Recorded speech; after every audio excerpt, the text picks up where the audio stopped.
నమస్తే, welcome to our channel. నేను సిరి. చాలా రోజుల నుంచి వెళ్ళి నామినేటెడ్ పోస్టుల గురించి, తిరుమల తిరుపతి దేవస్థానం చైర్మన్ గురించి కూడా వార్తలు వస్తూనే ఉన్నాయి.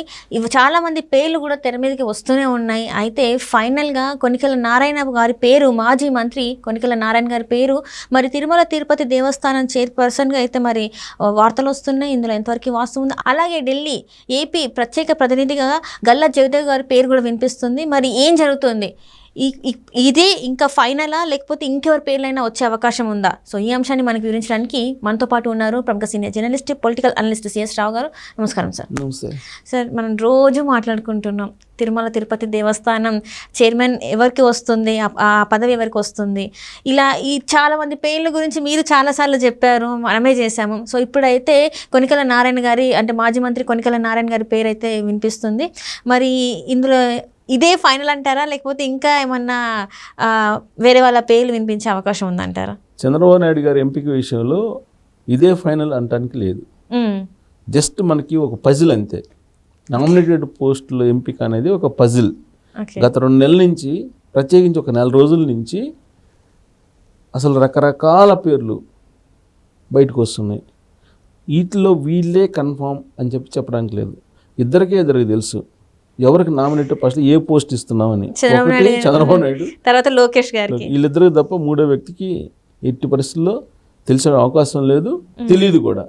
ఇప్పుడు వస్తున్నటువంటి పేర్లన్నీ కూడా జస్ట్ ఎక్స్పెక్టేషన్స్. లేదంటే కొంతమంది ఏం చేస్తున్నారంటే చంద్రబాబు నాయుడు లేదంటే లోకేష్ను కలిసి వచ్చిన తర్వాత నాకు పలాని పదవి ఇస్తామంటున్నారు అని చెప్పి వాళ్ళే చెప్తున్నారు. సో దాంతో సోషల్ మీడియాలో వీళ్ళ పేర్లు స్ప్రెడ్ అవుతున్నాయి. సపోజ్ తిరుమల తిరుపతి దేవస్థానం తనకే వస్తుందని చెప్పేసి ఈ మధ్యకాలంలో 2-3 చెప్పారు. వాళ్ళ పేర్లు వేసి సోషల్ మీడియాలో రూల్ అవుతూ ఉంది. అలాగే ఢిల్లీ ప్రత్యేక ప్రతినిధిగా ఏపీ అని అదొక 2-3 పేర్లు బయటకు వచ్చినాయి. సో అవి అలా స్ప్రెడ్ అయినాయి.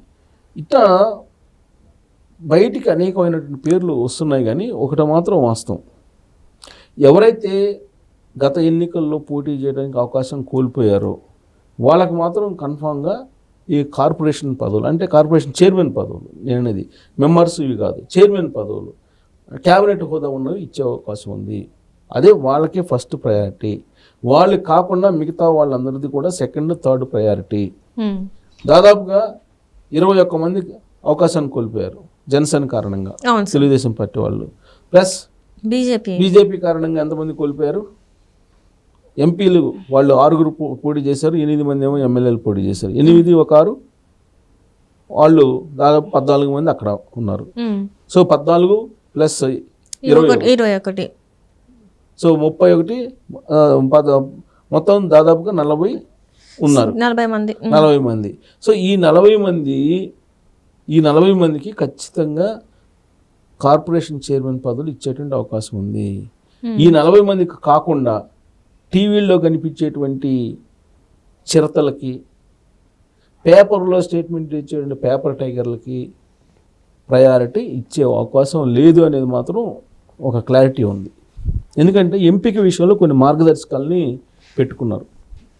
పెట్టుకొని ఎవరైతే గ్రౌండ్లో పనిచేశారో, పార్టీ కోసం త్యాగం చేశారో, పార్టీ కోసం నిలబడి కేసులు పెట్టించుకున్నారో వాళ్ళకి మాత్రమే ప్రయారిటీ ఇచ్చేటువంటి అవకాశం ఉంది.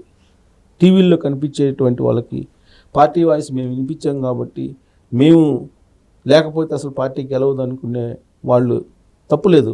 వాళ్ళు అనుకోవచ్చు, ఎవరికి వాళ్ళే నా వల్లే గెలిచింది పార్టీ అని చెప్పి అనుకోవచ్చు. కానీ అలాంటి వాళ్ళకి ప్రయారిటీ అనేది second, third priority. First priority ఎవరైతే పోటీ చేయడానికి అవకాశం లేకుండా త్యాగం చేశారో వాళ్ళకు మాత్రమే ప్రయారిటీ. ఆ లిస్టే ఫస్ట్ లిస్ట్ వస్తుంది అని చెప్పి తెలుస్తుంది. సో దాంట్లో భాగంగా ఇప్పుడు తిరుమల తిరుపతి దేవస్థానానికి సంబంధించి మనం తీసుకుంటే కనుక మచిలీపట్నం మాజీ ఎంపీగా ఉన్నటువంటి కొనగళ్ళ నారాయణ, ఆయన 2009లో 2014లో ఎంపీగా ఉన్నారు ఆయన. సో ఆయన ఓడిపోయి మళ్ళీ మొన్న 2024 గెలవాలి అనుకుని టికెట్ని ఆశించారు. కానీ అక్కడ బాలశౌరికి ఇవ్వడం జరిగింది జనసేన పార్టీ తరఫు నుంచి. సో ఆయన పోటీ చేయడానికి అవకాశం ఉన్నప్పటికి కూడా త్యాగం చేయాల్సి వచ్చింది. కాబట్టి ఆయన త్యాగం చేశారు కాబట్టి, ప్లస్ ఆయన గౌడ, అక్కడ ఉన్నటువంటి గిరిజన సామాజిక వర్గాన్ని అందరికి కూడా ఆయన అభిమానులు ఉన్నారు. సో ఆయన గుర్తింపు ఉన్నటువంటి లీడరు, ప్లస్ వివాద రహితుడిగా పేరుంది ఆయనకి. ఒకప్పుడు తెలుగుదేశం పార్టీలో ఉన్నటువంటి వాళ్ళు ఆ రోజు బతికున్నటువంటి రాజశేఖర్ రెడ్డికి టచ్లోకి వెళ్ళారు, చాలామంది ప్రలోభాలకు లోనయ్యి. కానీ ఈ కొనకళ్ళ నారాయణ వెళ్ళలేదు.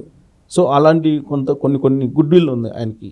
సో కాబట్టి బీసీలకు ప్రాధాన్యత ఇచ్చేటువంటి పార్టీ తెలుగుదేశం పార్టీ అని చెప్పి చెప్తూ ఉంటారు. అలాగే బీసీలు కూడా అంతే ప్రేమతోటి పార్టీని అభిమానిస్తూ ఉంటారు. కాబట్టి ఈ బీసీ ఈక్వేషన్లో బీసీలకి తిరుమల తిరుపతి దేవస్థానం చైర్మన్ పదవి ఇవ్వాలి అనేటువంటి ఒక ఆలోచన చేస్తూ ఉన్నారు. ఆ ఈక్వేషన్లో ఆ కోణం నుంచి ఆలోచిస్తే కనుక ఎగ్జాక్ట్గా ఫిట్ అయ్యేటువంటి లీడర్ ఎవరంటే కొనగళ్ళ నారాయణ అనేది ఒకటి వినిపిస్తుంది.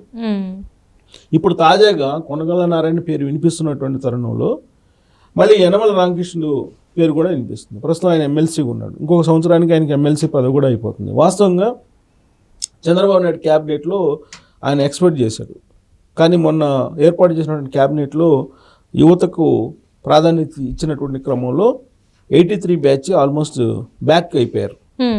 సో దాంతో ఇప్పుడు తిరుమల తిరుపతి దేవస్థానం పదవిని ఆయన కూడా ఆశిస్తున్నట్టు మనకి వినిపిస్తుంది. ఇక రెండవది చెప్పుకోదగ్గ పదవి ఏంటంటే ఆంధ్రప్రదేశ్ ప్రత్యేక ప్రతినిధిగా ఢిల్లీలో అదొక పదవి ఉంది. దానికి సంబంధించి ఆల్రెడీ త్రిపులార్కి ఇవ్వాలని చెప్పి డిసైడ్ అయ్యారు. కాకపోతే ఇప్పుడు ప్రజెంట్ కేంద్ర మంత్రిగా ఉన్నటువంటి ఒక అతను గల్లా జయదేవ్ కోసం ఒత్తిడి తీసుకొస్తున్నారు అనేటువంటిది ఒకటి వినిపిస్తుంది. సో గల్లా జయదేవ్కి ఇవ్వాలి అనేది, బట్ గల్లా జయదేవ్ పేరు పరిశీలిస్తున్నట్టు అనిపిస్తుంది. కానీ బట్ గల్లా జయదేవ్ ఆల్రెడీ గుంటూరు ఎంపీగా 2 సార్లు చేశారు, 3వ సారి చేయాల్సింది. బట్ దురదృష్టి చేస్తూ ఆయనకి లక్కీ లేదు, అంటే అదృష్టం లేదు. అదృష్టం లేకపోయినందువల్ల అక్కడి నుంచి ఆయన స్వచ్ఛందంగా రాజకీయాల నుంచి తాత్కాలికంగా తప్పుకుంటున్నారని ప్రకటించడంతో అక్కడి నుంచి అక్కడ ఆల్రెడీ కోల్పోయారు. అక్కడ తెలుగుదేశం పార్టీ ఎంపీ గెలవడం జరిగింది. కేంద్ర మంత్రి కూడా అయ్యారు ఆయన, గుంటూరు ఎంపీ. సో దాంతో ఈయనకి ఇప్పుడు మళ్ళీ ఏదో ఒక పదవితోటి మళ్ళీ రాజకీయాలకు రావాలి అనేటువంటి ఒక ఆలోచన కలిగి తన పూర్వపు సహచర ఎంపీలతోటి ఆయన కొంత ప్రెజర్ తీసుకొచ్చిన ప్రయత్నం చేస్తున్నారు అనేది కూడా ఒకటి వినిపిస్తుంది. సో ఇలాంటి పరిస్థితుల్లో ఆయన పేర్లైతే పరిశీలిస్తున్నట్టు వినిపిస్తుంది. కానీ ఇది ఇప్పుడు తిరుమల తిరుపతి దేవస్థానం బీసీలకు కనుక ఇస్తే అది ఒకవేళ గల్లా జయదేవ్కి ఇచ్చేటువంటి అవకాశం ఉంది. ఒకవేళ తిరుమల తిరుపతి దేవస్థానం చైర్మన్ పదవి కనుక బీసీలకి కొనగళ్ళ నారాయణకి కాకుండా గత కొంతకాలంగా ప్రచారంలో ఉన్నటువంటి ఒక ఛానల్ యజమానికి కనుక ఇచ్చే పని అయితే కనుక అప్పుడు గల్లా జయదేవ్కి ఢిల్లీ ప్రత్యేక ప్రతినిధి ఇచ్చేటువంటి అవకాశం లేదు. ఎందుకంటే సామాజిక ఈక్వేషను సమతుల్యత అనేది దెబ్బతింటుంది. చంద్రబాబు నాయుడు సామాజిక సమతుల్యత అనే దానికి ప్రాధాన్యత ఇస్తుంటారు. అలాంటి సందర్భంలో మాత్రం తిరుమలకి ఖచ్చితంగా అవకాశం ఉండేటువంటి ఛాన్సెస్ ఉంది. తిరుమలని కాదని ఇచ్చేటువంటి పరిస్థితి కూడా లేదు ఇప్పుడు. మరి ఫైనల్గా ఏం చేస్తారనేది కొంత ఆసక్తికరం. అయితే ఇంకా కొన్ని పదవులకి ఏంటంటే కొన్ని పేర్లు వినిపిస్తున్నాయి. ఆ పదవులకు వినిపిస్తున్న పేర్లు ఏంటంటే ఏపీఐఏసీ చైర్మన్, అది ఒక కీలకమైనటువంటిది. దానికి బొడ్డు వెంకటరమణ చౌదరి అనే అతను ఏదో పేరు వినిపిస్తుంది ఇప్పుడు. అలాగే ఏపీఎస్ఆర్టీసీ చైర్మన్గా దేవినేని ఉమా పేరు వినిపిస్తుంది. ఏపీ టూరిజం సంబంధించి టూరిజం చైర్మన్గా నాదెండ్ల బ్రహ్మ చౌదరి, ఏపీ ఫుడ్ కమిషన్ చైర్మన్గా పట్టావి, శాప్ చైర్మన్గా పోలంశెట్టి దినేష్ రెడ్డి, ఇలా పేర్లు రకరకాలుగా వినిపిస్తున్నాయి. అలాగే మహిళా కమిషన్ చైర్మన్గా Reddy Vani, AP seed development corporation చైర్పర్సన్గా విజయ్ కుమార్ పేరు వినిపిస్తుంది. కానీ ఎన్ని పరిశీలన ఉన్నటువంటి పేర్లు తప్పితే ఎగ్జాక్ట్గా ఈ పేర్లు ఉంటాయని చెప్పి మనం చెప్పడానికి కూడా అవకాశం లేదు చంద్రబాబు నాయుడు గారి విషయంలో. ఎందుకంటే చివరి నిమిషం వరకు జీవో వచ్చేంత వరకు కూడా మనం దాన్ని నమ్మడానికి లేదు. అలాగే ఇక్కడ మనం చూస్తే కనుక AP seed development corporation Neelapalem Vijay Kumar పేరు, అంటే ఎన్ని ఊరికే స్పెక్యులేషన్లో ఉన్నాయి. ఏపీ మారిటైమ్ బోర్డు చైర్మన్గా Gampa Krishna, AP warehousing corporation చైర్మన్గా Somu Veerraju BJP, APSRTC regional board చైర్మన్గా Sheikh Riyaz, AP forest development corporation చైర్మన్గా Bobburi Vengalarao, AP granite beautification corporation చైర్మన్గా బండిరెడ్డి రామకృష్ణ, ఏపీ మార్కెట్ చైర్మన్గా విష్ణువర్ధన్ రెడ్డి ఆయన పేరు, ఏపీ స్వచ్ఛంద మిషన్ చైర్మన్గా Pathuru Nagabhushanam BJP, AP police housing development corporation చైర్మన్గా Nimmala Kishtappa, AP meat corporation చైర్మన్గా రవినాయుడు, ఎస్సీ కమిషన్ చైర్మన్గా పీతల సుజాత మాజీ మంత్రి, ఎస్టీ కమిషన్ చైర్మన్గా కిడారి శ్రావణ్, ఏపీ ఎస్ఎంఐడిసి చైర్మన్గా రాయపాటి అరుణ, తుడా చైర్మన్గా దివాకర్ రెడ్డి, నెట్ క్యాప్ చైర్మన్గా ఉక్కు Praveen Reddy, AP film development corporation చైర్మన్గా పృథ్వీ, యాక్టర్ పృథ్వీ, అలాగే అమరావతి డెవలప్మెంట్ కార్పొరేషన్ చైర్మన్గా ఆలపాటి రాజా, ఇలాంటి పేర్లన్నీ కూడా ఇవి సోషల్ మీడియాలో ఈ లిస్ట్ని కొంచెం నచ్చినటువంటి పేర్లు మార్చుకొని ఎవరికి వాళ్ళే చేసుకుంటున్నారు. బట్ ఈ లిస్ట్ని నమ్మడానికి లేదు. బట్ ఏదైనా సరే అయితే నెక్స్ట్ వీక్ మండే లేదంటే సండే, మండే, ట్యూస్డే, థర్స్డే లోపల కావాలి. లేదంటే నెక్స్ట్ వీక్ కూడా కావు, ఈ నెల కావు, ఇక అమావాస్య తర్వాతనే. నెక్స్ట్ అమావాస్య ఉంటుంది కదా, అమావాస్య తర్వాతనే. అమావాస్య పోయిందంటే మళ్ళీ చూస్తారు 4-5 రోజులు. సో ఇక ఈ లోపు ఏదైనా వచ్చిందంటే ఆ నెల కూడా, వచ్చే నెల కూడా అయ్యే అవకాశం లేదు.